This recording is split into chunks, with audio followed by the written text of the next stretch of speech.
What's up, y'all? This your boy 12KFREDDIE. On God. Hey, look. If you follow me on Twitch, go ahead and hit that sub button for me real quick.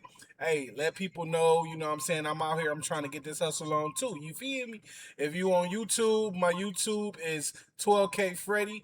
If you on Twitch, if you on YouTube and you need to come to my Twitch is I2KFREDDIE.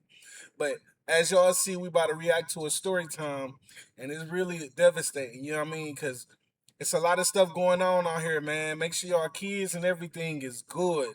You know what I'm saying? Because you don't want this call, bro. This is like the most devastating call a parent can ever get. But let's get into it, man. Holla at me. Part one. Okay, so I'm a mother of four. Okay, she got One of four my sons kids. was murdered in 2017.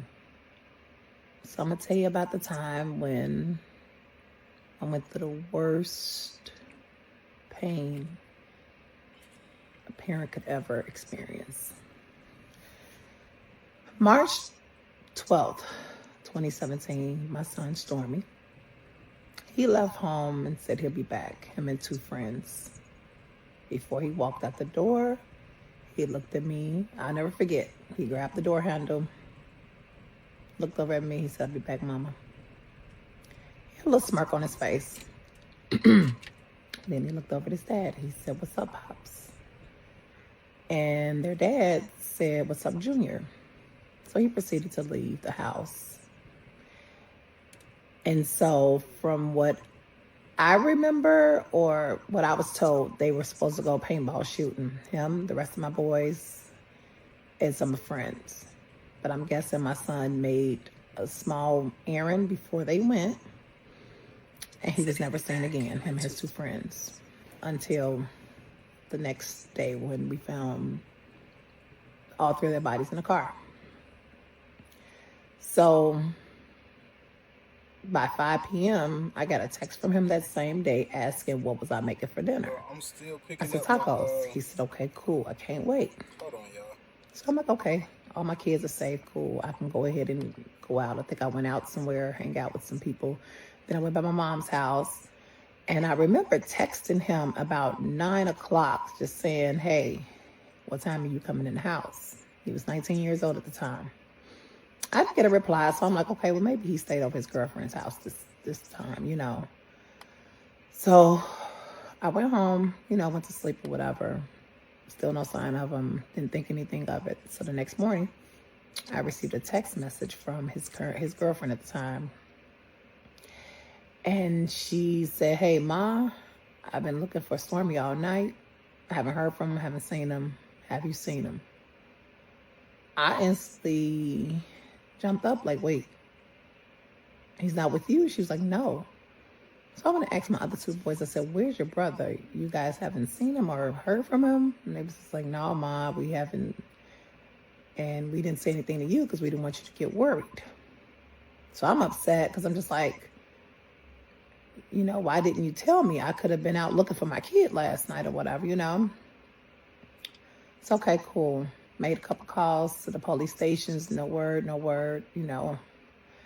And at the time, his car was still at my house. So he got in the car with his friend, one of the guys, the deceased guys as well.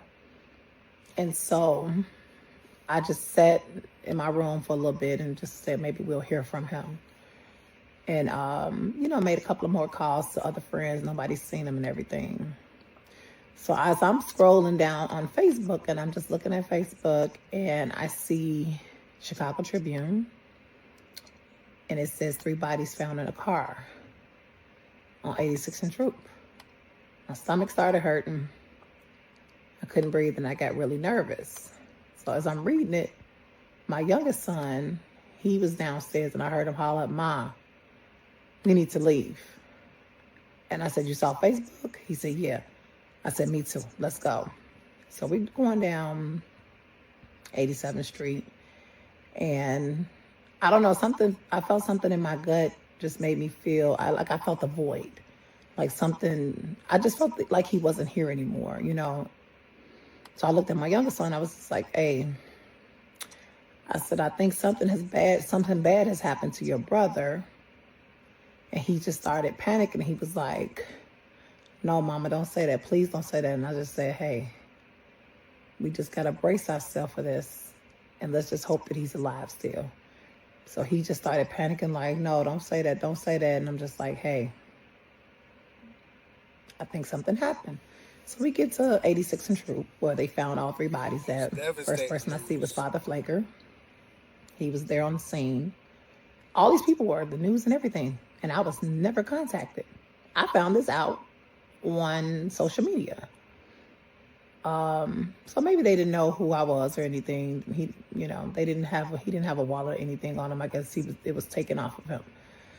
And then I saw one individual that he knew, a friend, so-called friend. He was out there as well. We wasn't from the neighborhood or anything. So I was trying to figure out why was this guy out there.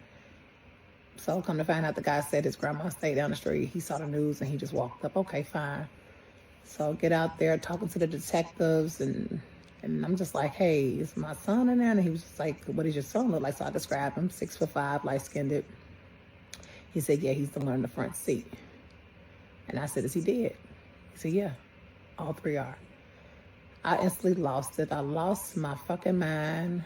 I just took off running. I didn't even know I could run that far. But I took off running and I was just screaming. Like, people were looking at me crazy. I just took off and I couldn't catch my breath. So my son ran behind me. He was just like, come back, mama, come back. You got to come talk to them. So I came back and I'm still trying to breathe. I couldn't catch my breath. I was hyperventilating. And they was like, get our ambulance. Get our ambulance. So one came. They checked my vitals. It didn't seem like I was doing too well. Give me some oxygen, and I just took off out the ambulance, and I'm just like screaming, losing my shit. Like, who would want to kill my kid and his 2 friends, So I tried to reach out to his dad, and I had told his dad from the get-go that I was going to the scene. I think something happened to him. Dad wasn't answering, but he wasn't answering because he feared that I was going to give him some bad news. So it all set in, got back home. Bro, I feel her pain right now. Like, I can't imagine being at work and getting that call, or even being home and getting that call.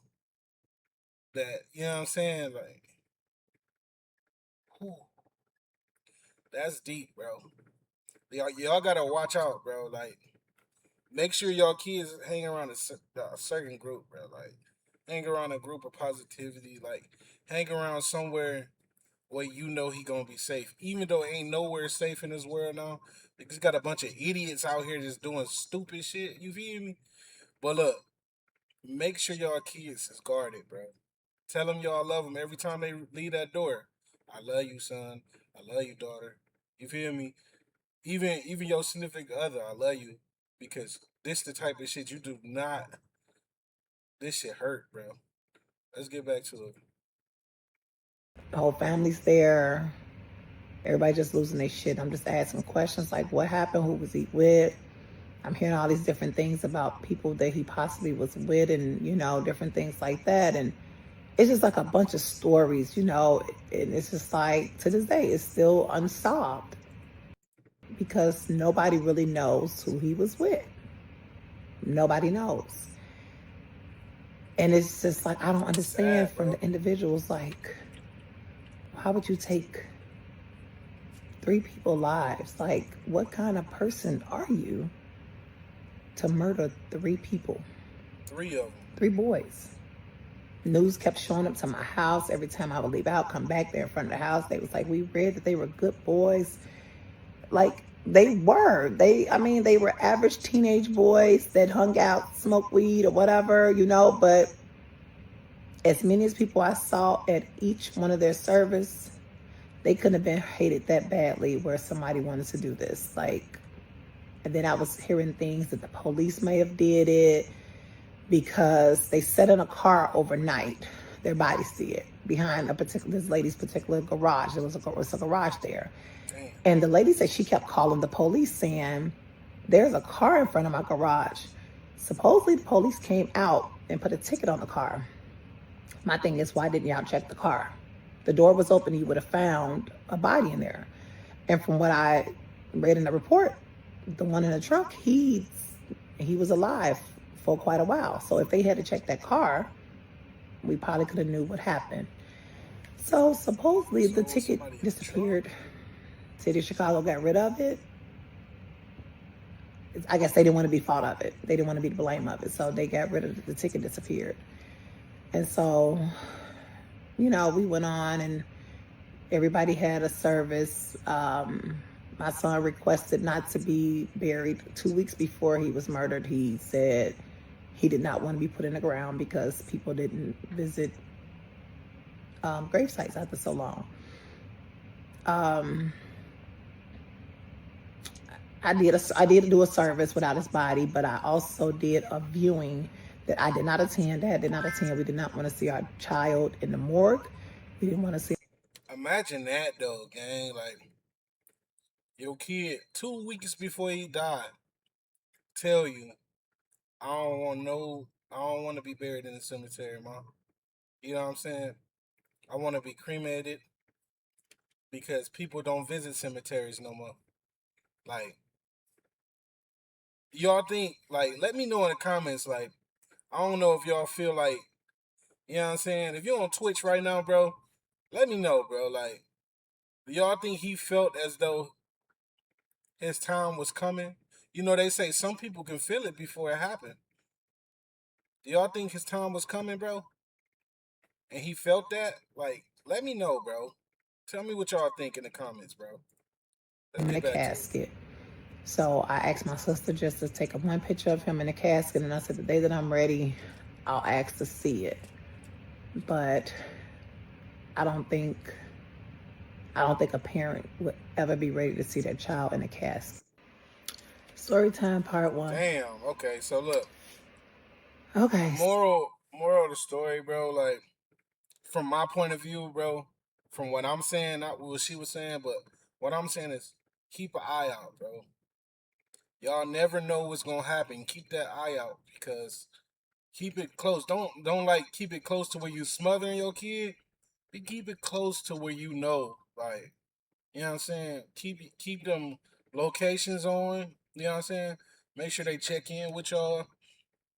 I mean, to the kid, it might seem crazy, but to you, and as they get older, they gonna understand what's going on. Like, you know what I'm saying? Because it's a lot of crazies out here in this world, bro.